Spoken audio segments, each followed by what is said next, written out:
Basically give up on the idea that anyone is ever going to pronounce your name correctly again. What is good, everyone? Welcome to the channel. My name is Paul and I make videos about Japanese society, life and culture from the viewpoint of a long-term foreign resident. I've been in Japan for about 18 years now, and today I'm going to be talking about things that you just have to make peace with if you're going to be a foreign resident in Japan. So things that are going to be very different or you may not like about living here, but if you're going to live here, you're just going to have to put up with it. Make peace with it, as it were. What are these? Without further ado, let's get right into it. The first one, actually the first two are a little more general that you could probably say are the same for any foreign country you might move to, but there's some Japan specifics involved. And then I'm going to give 3 examples after that, which are more really Japan specific, with the final one being really kind of a deep dive or deeper dive into a Japanese cultural difference. So please stick around for that. The first one, though, is just having to make peace with the idea that you're going to miss so much from back home. Everything to do with your family and your friends, you're just going to miss all these things that are happening there, like birthdays, weddings, funerals, graduations. My niece is actually going to graduate from high school this year, and I'm not going to be there to see it. Basically, of course, this is a problem anywhere you might move in the world, but Japan particularly so. Unless you are from South Korea, China, or other similarly close Asian country, Japan's just really far. Particularly if you're coming from nations like the US or Europe somewhere, Canada, South America, you're going to be very, very far from home. So unless you have a lot of money, it's going to be hard to get back for those events. You just kind of have to make peace with the fact that you're not going to be there for those things. The second thing you need to make peace with that's kind of related to that is holidays. In Japan, the holidays that you grew up with and love and feel nostalgia for are either not going to exist or be completely different. For example, if you are a Christian, Easter is completely not a thing here. Tokyo Disney Resort has like an Easter season event, but other than that, Easter is essentially a non-entity in this country. Now, there is Christmas. Japan does have a long history and tradition surrounding Christmas, but it doesn't have much in the way of Christian underpinnings, and so it's a very, very different holiday here. Primarily, the main thing is the fact that Christmas is not a family holiday.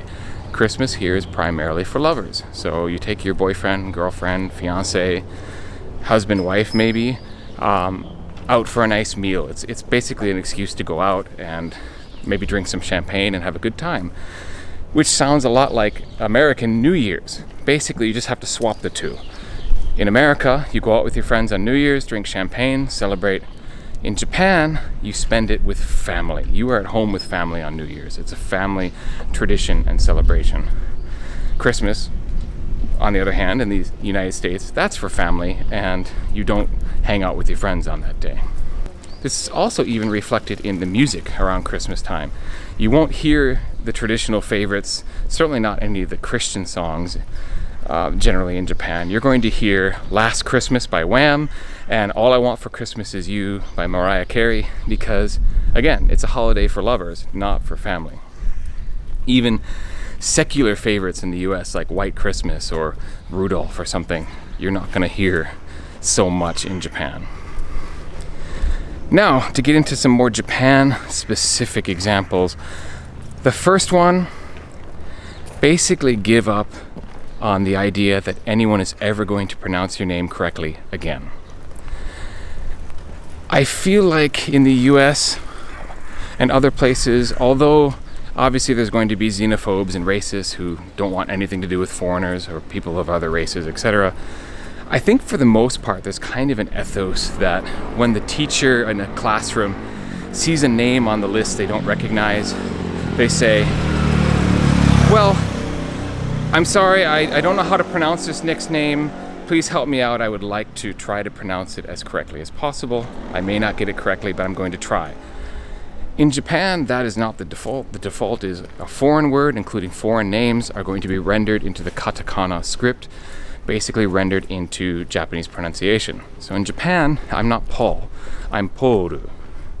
Even some of my good Japanese friends call me Poru. My best Japanese friend that I've known the longest, Masa, I'm Poru.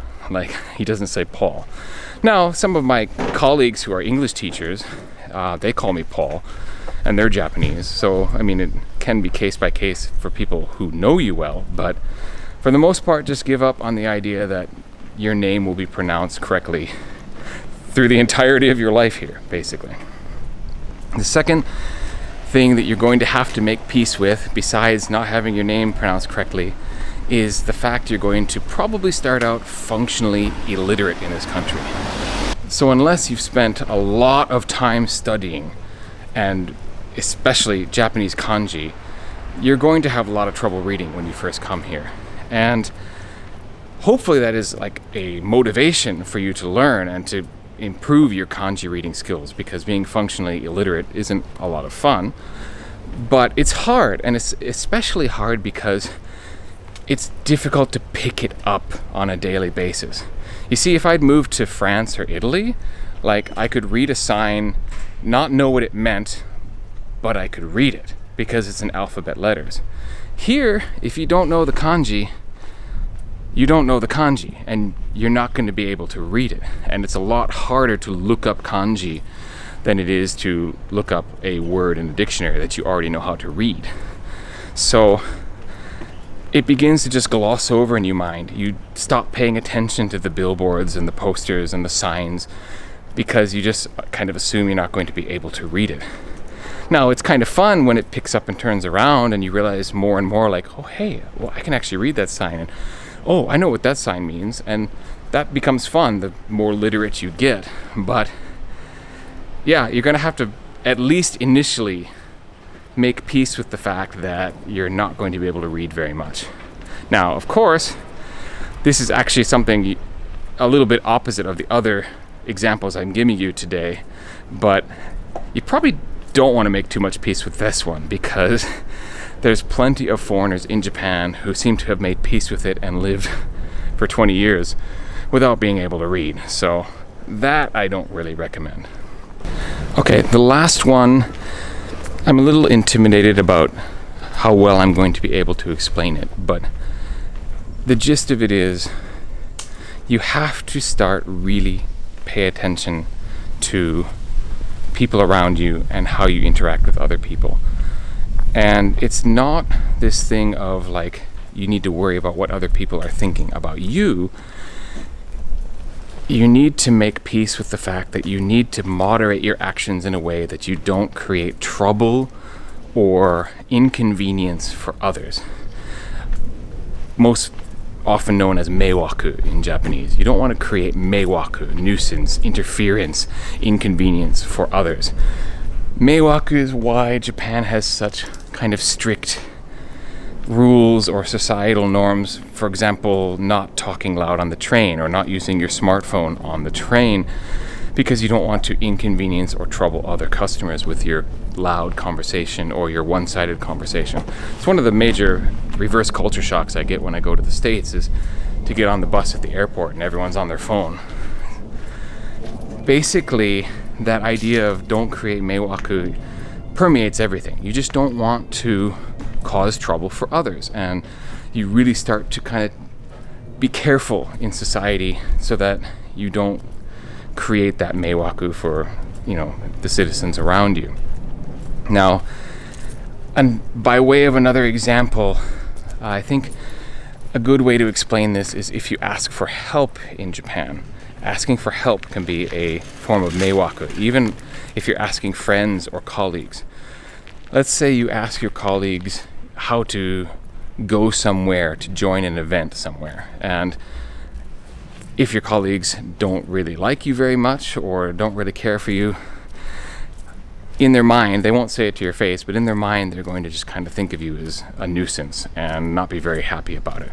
Now, I think that's the less likely reaction you'll get, unless you're really just not a good person or an annoying person generally. But if they like you, or they at least want to make a good show of helping you out, they're gonna go way above and beyond what you would expect. The first time I asked how to get somewhere in Tokyo, it was the summer I arrived in Japan. I wanted to get to this place in Tokyo, and I asked colleagues, and this is before smartphones, and it's before like Google Maps. And so they're hauling maps out of drawers, and they're discussing things and having this conversation. They're trying to find the best way and the best time. They wanted to like plan my itinerary down to the minute. And I realized I was causing this big kerfuffle. I mean, I was causing this big problem for my coworkers. I was taking them away from whatever it was they were working on, because, you know, one person asked the next, like, oh, Paul is asking how to get here, and I think maybe this, but what do you think? Do you have a better idea? And it brought in like this whole group rather than just the one or two I asked initially. And I realized, oh my God, I'm really causing a nuisance for these people, and I felt bad about it. And you want to try to avoid that, right? You don't want to be a nuisance. I think it's the same anywhere in the world, but in Japan particularly so. So much of Japanese society is set up to, like, the rules and regulations and kind of societal norms are there to prevent you causing nuisance for others. It's actually one of the biggest hurdles for me, like walking around doing these YouTube videos. You know, most Japan YouTubers are sitting in a room and talking, and then they might, you know, splice in some clips of the city, etc. I wanted to get out and walk around, but I've always been worried that I'm going to cause meiwaku for people in the neighborhood because I'm walking around and talking, and I'm not wearing a mask right now. And that's what a lot of the continued mask wearing in Japan is. Don't cause a nuisance for others. Don't stick out and seem to be the one that's different, who doesn't care about protecting everyone around them. So one way to get around this, or not get around it, but at least pay back for this, is if you ever ask a Japanese person for help, go the extra mile and bring them some kind of thank you gift afterwards. In America, it's kind of like, I owe you one, like you did me a favor and I'll do you a favor next. But in Japan, it really is a better way to go, to actually buy a physical gift, some food, chocolate, bottle of wine, whatever it might be, whatever your coworker or friend likes, and just give it to them by way of thank you. And I actually quite like that aspect of the culture. I think that's a good thing. And, you know, I'm pleased to give people a gift if they've helped me out, and I'm also pleased to receive one on the occasions that I help someone out. I don't know how well I've done describing the phenomenon of meiwaku. I've tried. Basically, it's just a sensitivity that you develop to try to avoid troubling others. And in Japan, that's particularly strong compared to most other nations around the world. So, okay, are you a resident here and you have some other examples of things you have to make peace with if you're going to live in Japan? Or are you a visitor and you want to comment, or you're going to come to Japan someday and you want to ask a question or comment on the things I've talked about? Please join the conversation below.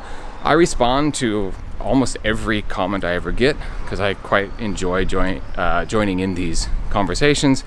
And at any rate, thank you very much for watching this particular video. If you made it this far and you haven't hit the like button yet, please do so. And I will catch you next time.